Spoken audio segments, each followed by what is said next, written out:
അംശു വാമദേവൻ, ഇവിടെ B J P സഹയാത്രികനും അല്ലെങ്കിൽ B J പിയോട് കൂറു പുലർത്തുന്ന രീതി, സഹയാത്രികനല്ല എങ്കിൽ ബി ജെ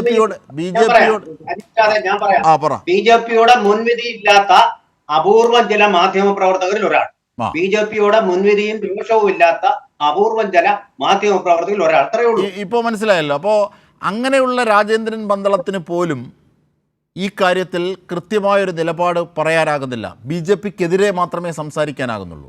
ഇതാണ് ഇതിലെ വസ്തുത. അല്ല, അത് സ്വാഭാവികമാണല്ലോ. യഥാർത്ഥത്തിൽ സത്യസന്ധമായ കാര്യങ്ങളെ വിലയിരുത്തുന്ന ഒരാൾക്കും അതിൽ നിന്ന് മാറി ചിന്തിക്കാൻ കഴിയില്ല. ഇവിടെ ശ്രീ രാജേന്ദ്രൻ പന്തളം പറഞ്ഞത് ഈ അനിലേട്ടൻ ഒരു ലോലഹൃദയനായതുകൊണ്ടാണ് ഇങ്ങനെ ചെയ്തതെന്നാണ്. ഒരിക്കലുമല്ല. അദ്ദേഹം ഒരു ലോലഹൃദയൻ, അത് ഉറച്ച മനസ്സുള്ള ഒരു വ്യക്തിയായിട്ടാണ് എനിക്കൊരു 5 വർഷക്കാലത്തെ അടുപ്പം കൊണ്ട് എനിക്ക് മനസ്സിലായിട്ടുള്ളത്.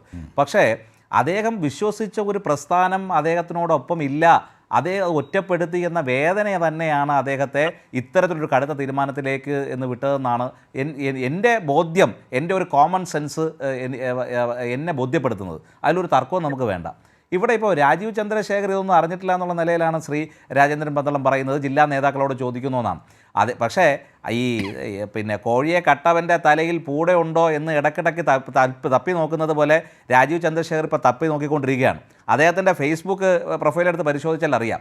5 മിനിറ്റ് ഇടപെട്ട് ഇപ്പോൾ പോസ്റ്റ് ചെയ്തിരിക്കുന്നത് അനിൽജിക്ക് നീതി ഉറപ്പാക്കുക എന്നാണ്. ഞാനിപ്പോൾ അത് നോക്കുമായിരുന്നു.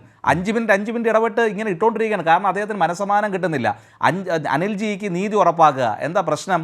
ഞാൻ ഒരു കാര്യം വിനീതമായി ഇവിടുത്തെ ബി ജെ പി പ്രവർത്തകരോട് അന്വേഷിക്കാൻ പറയുന്നത്, ഇന്ന് ശ്രീ രാജീവ് ചന്ദ്രശേഖരൻ ഈ ബഹുമാനപ്പെട്ട അനിലേട്ടൻ്റെ വീട്ടിലേക്ക് ചെന്നപ്പോൾ അദ്ദേഹത്തിൻ്റെ കുടുംബം പ്രതികരിച്ചത് എങ്ങനെയാണെന്ന് നിങ്ങളൊന്ന് അന്വേഷിക്കണം. ഈ ഇത്രയും കാലം ഈ പ്രസ്ഥാനത്തിന് വേണ്ടി ജീവിച്ചൊരു മനുഷ്യനെ നിങ്ങൾ പോയി കൊന്നില്ലേ എന്നവർ ചോദിച്ചു.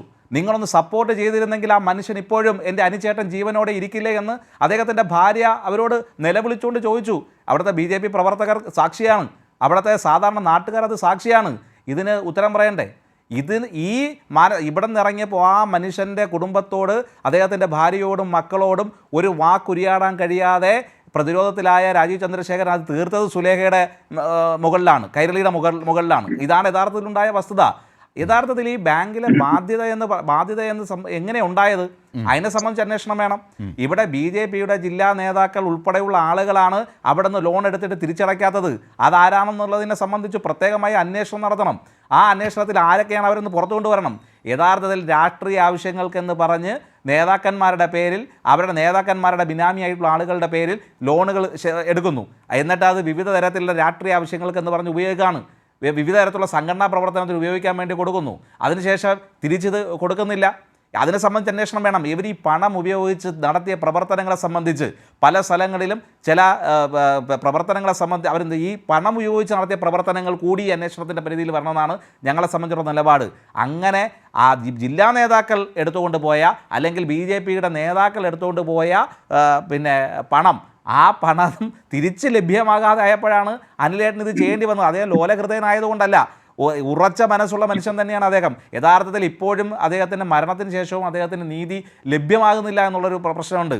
യഥാർത്ഥത്തിൽ രാജീവ് ചന്ദ്രശേഖരനെ പോലെയുള്ളൊരു സംസ്ഥാന അധ്യക്ഷൻ അദ്ദേഹം ചെയ്യേണ്ടത്, ശരി, വന്ന് കണ്ടപ്പോൾ സഹായിക്കാൻ കഴിഞ്ഞില്ല, ഒരു നല്ല വാക്ക് പറയാൻ കഴിഞ്ഞില്ല, യഥാർത്ഥത്തിൽ പരിഹരിക്കാൻ കഴിഞ്ഞില്ല, ശരി, അതവിടെ നിൽക്കട്ടെ, മരണത്തിലേക്ക് അദ്ദേഹം പോയി. ഇനി എന്ത് ചെയ്യണം? ഇനിയെങ്കിലും ആ മനുഷ്യനും ആ മനുഷ്യൻ്റെ കുടുംബത്തിന് നീതി കിട്ടണ്ടേ? എൻ്റെ കുടുംബത്തെ ഒറ്റപ്പെടുത്തരുതേ, എന്നെ ഒറ്റപ്പെടുത്തിയതുപോലെ ഒറ്റപ്പെടുത്തരുതേ എന്ന് ആ കുറിപ്പിനകത്ത് അദ്ദേഹത്തിന് എഴുതി വെക്കേണ്ടി വന്നാണ്. ആ മനുഷ്യൻ്റെ കുടുംബത്തിന് നീതി കൊടുക്കാനെങ്കിൽ രാജീവ് ചന്ദ്രശേഖരന് കഴിയണ്ടേ? ബി ജെ പിക്ക് കഴിയണ്ടേ? എത്രയോ പേർ വിശ്വസിച്ച് നിങ്ങളുടെ ഈ പ്രസ്ഥാനത്തിനകത്ത്, നിങ്ങളെയൊക്കെ വിശ്വസിച്ച് ഈ പ്രസ്ഥാനത്തിനകത്ത് രാവും പകലും പ്രവർത്തിക്കുന്നുണ്ട്. ഞങ്ങളൊക്കെ രാഷ്ട്രീയ പ്രസ്ഥാനത്തിൽ പ്രവർത്തിക്കുന്ന ആളുകളാണ്. അപ്പോൾ ഒരു പൊതുപ്രവർത്തകരായിട്ടുള്ള 100 കണക്കിന് ആളുകൾ നിങ്ങളെ വിശ്വസിച്ച്, 1000 പേർ നിങ്ങളുടെ പിന്നിലില്ലേ?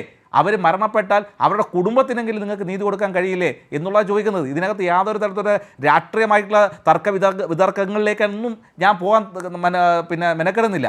ഞങ്ങളോടൊപ്പം പ്രവർത്തിച്ച ഒരു സഹപ്രവർത്തകൻ, ഒരു ജനപ്രതിനിധി, എല്ലാവർക്കും ഇഷ്ടമുള്ള ഒരാൾ, ആ മനുഷ്യൻ ഇങ്ങനെ മരിച്ച് ആ ചെത ഇങ്ങനെ എരിഞ്ഞുകൊണ്ടിരിക്കുമ്പോഴും ഇപ്പോഴും ഇവർക്ക് ഈ വിഷയത്തിൽ നിന്ന് ഒളിച്ചോടാൻ വേണ്ടി ഇവർ ശ്രമിക്കുന്നത് അവരെ തലയിൽ പൂടെയുള്ളതുകൊണ്ടാണ്.